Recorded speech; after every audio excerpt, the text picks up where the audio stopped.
Hello everyone, welcome to our channel. This is Srishti Agarwal. तो मैं आप सभी क्लास 9 के स्टूडेंट्स के लिए लेकर आई थी वर्कबुक्स के सॉल्यूशन, जिसमें हमने इंग्लिश और विज्ञान के सॉल्यूशन डन कर दिए हैं।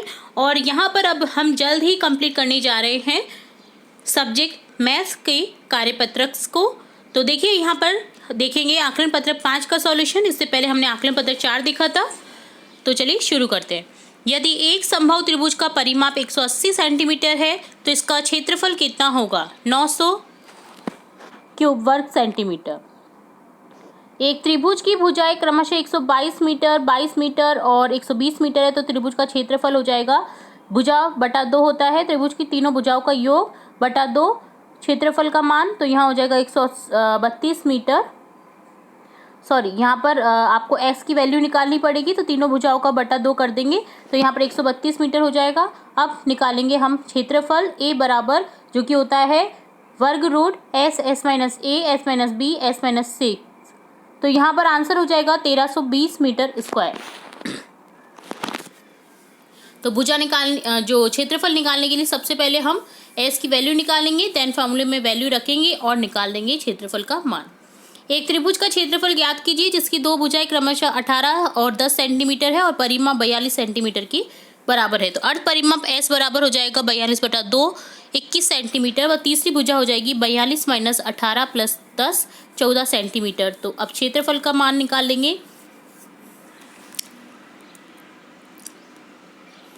तो देखिए, s minus a, s minus b, s minus 6 होता है, c होता है। तो यहाँ पर देखिए a बराबर निकल जाएगा 69.64। क्षेत्रफल कितना हो जाएगा? 69.64 सेंटीमीटर स्क्वायर। एक त्रिभुज की भुजाएं 12:17:25 के अनुपात में है तो इसका परिमाप 540 सेंटीमीटर है। तो त्रिभुज का क्षेत्रफल ज्ञात कीजिए। तो अर्ध परिमाप निकालेंगे पहले s परिमाप बटा 2, तो 540 बटा 2 हो जाएगा, जिसका मान हो जाएगा 270 सेंटीमीटर। अब त्रिभुज की भुजाएं क्रमशः 12x मान लेंगे, x मान लेंगे अनुपात में है तो 12x, 17x और 25x। तो x की वैल्यू हो जाएगी यहाँ पर 540 बटा 54, 120, 17x तो यहाँ पर हो जाएगा 170, 25x 250 और 12x 120। तो a बराबर निकाल लेंगे अब 9000 वर्ग सेंटीमीटर। यहाँ पर आंसर आ जाएगा। एक संधिवायु त्रिभुज की समान भुजाएं 12 सेंटीमीटर और परिधि 30 सेंटीमीटर है तो त्रिभुज का क्षेत्रफल ज्ञात कीजिए। तो परिधि दे रखी 30 सेंटीमीटर, अर्ध परिमाप निकालेंगे 30 बटा 2, 15 सेंटीमीटर। दो भुजाएं क्रमशः 12 सेंटीमीटर है और 30 सेंटीमीटर है, 12 सेंटीमीटर है। तो देखिए, यहाँ पर सबसे पहले निकालेंगे s की वैल्यू, जिसमें हो जाएगा 15 बराबर 12 प्लस 12 प्लस c बटा 2। तो यहाँ पर आंसर निकाल लेना है।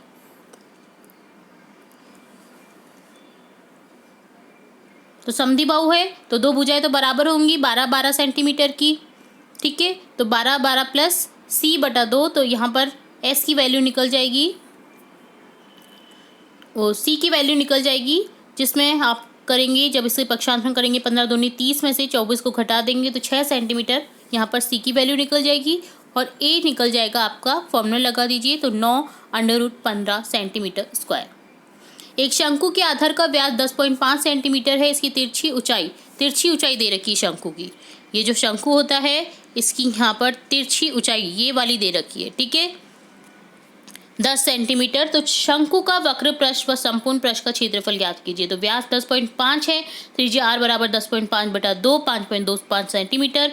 तो शंकु का वक्र पृष्ठ हो जाएगा यहाँ पर वक्र पृष्ठ का क्षेत्रफल पाई आर एल, जो कि हो जाएगा 165 वर्ग सेंटीमीटर, और संपूर्ण पृष्ठ का क्षेत्रफल हो जाएगा शंकु का pi R L plus R formula होता है। तो यहाँ पर आंसर निकाल लेंगे 251.6 तो 5 वर्ग सेंटीमीटर। तो हमने सभी जो आपके ये रिलेटेड जो फॉर्मूलाज है ना, उसका भी एक वीडियो बना रखा है, तो आप देख सकते हैं चैनल की प्लेलिस्ट से। आप कमेंट बॉक्स में बता दीजिए, मैं आपको उसकी लिंक भी प्रोवाइड करा सकती हूँ, ठीक है। तो अगर आपको सभी फॉर्मूले एक पेज पे चाहिए, आप उसे लर्न कर सकते हैं। इस टाइप की क्वेश्चन जितने भी मिले आपको, तो उन फॉर्मूले से ही आप क्वेश्चन को सॉल्व कर सकते हैं। तो कमेंट बॉक्स में कमेंट करिएगा ताकि मैं आपको लिंक प्रोवाइड कर सकूँ। यदि एक शंकु की तिरछी ऊंचाई 21 सेंटीमीटर है, आधार का व्यास 24 सेंटीमीटर है, तो शंकु का आयतन ज्ञात कीजिए। शंकु का आयतन हो जाएगा 1/3 पाई आर स्क्वायर एच। तो यहाँ पर हो जाएगा त्रिज्या आर बराबर 24/2 12 सेंटीमीटर निकल जाएगी। तो आयतन हो जाएगा 2599.268 घन सेंटीमीटर। तिरछी ऊंचाई यहाँ पे 21 सेंटीमीटर दे रखी, तो सीधी ऊंचाई हम निकालेंगे ना, तो एच स्क्वायर बराबर होता है L square minus R square, जो कि निकल जाएगी 17.23। ठीक है, तो इससे आप निकाल सकते हैं शंकु का आयतन।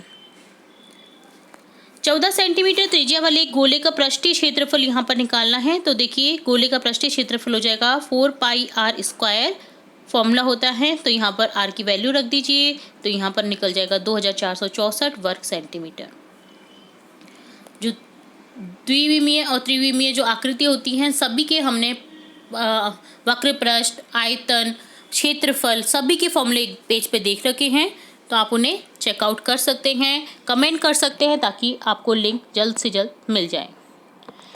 नेक्स्ट क्वेश्चन 9th है। एक अर्धगोलाकार गुब्बारे में हवा भरने पर उसकी त्रिज्या 6 सेंटीमीटर से बढ़कर 12 सेंटीमीटर हो जाती है।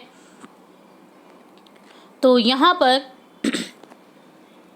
दोनों मामलों में गुब्बारे की सतह क्षेत्रफलों का अनुपात निकालना है। तो पहले तो देखिए पृष्ठीय क्षेत्रफल निकाल लेंगे।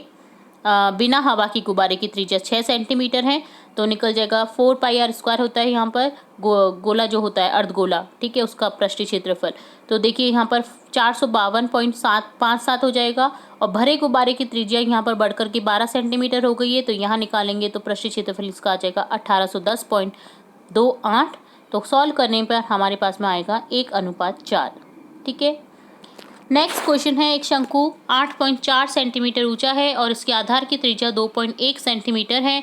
इसे पिघलाकर एक गोले का आकार दिया जाता है। गोले की त्रिज्या ज्ञात कीजिए।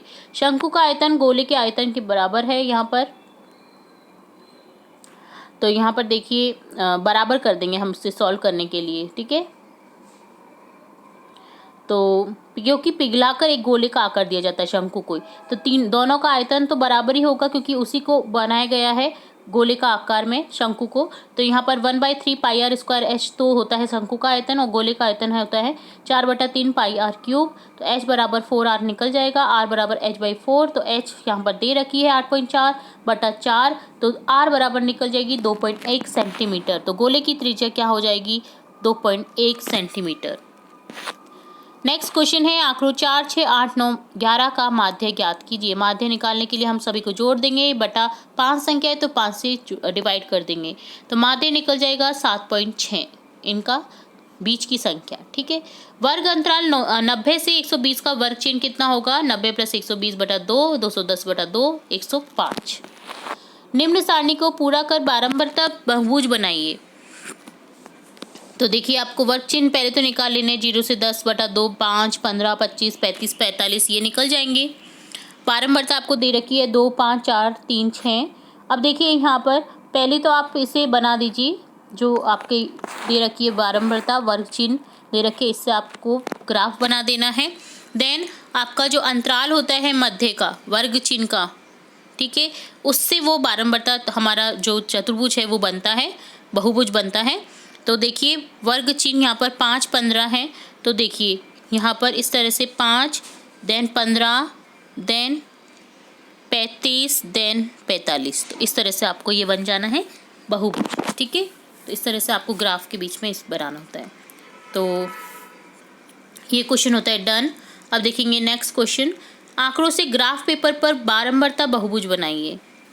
तो वर्ग अंतराल दे रखा है, बारंबारता दे रखी है। तो देखिए वर्ग अंतराल दे रखा है आपको 10 से 15, तो मिडिल का हो जाएगा 10 + 15/2 35/2। ठीक है, तो मध्य का आ जाएगा 25/2 तो 12.5। तो यहाँ पर इस तरह से मध्य की संख्या में हम निकाल देंगे बहुभुज को, और ये इस तरह से निकल जाएगा। ठीक है, तो ये डन होता है आपका कंप्लीट वर्कशीट आकलन पत्रक 5 का सॉल्यूशन। आई होप सभी क्वेश्चन आपको समझ आए होंगे। फिर भी कोई डाउट रहता है तो आप कमेंट बॉक्स में कमेंट करके बता सकते हैं। तो इसकी और भी वीडियो आपके एग्जाम से रिलेट इंपॉर्टेंट वीडियोस हम देखते रहेंगे, तो चैनल से जुड़े रहिएगा। वीडियो को पूरा देखने के लिए धन्यवाद।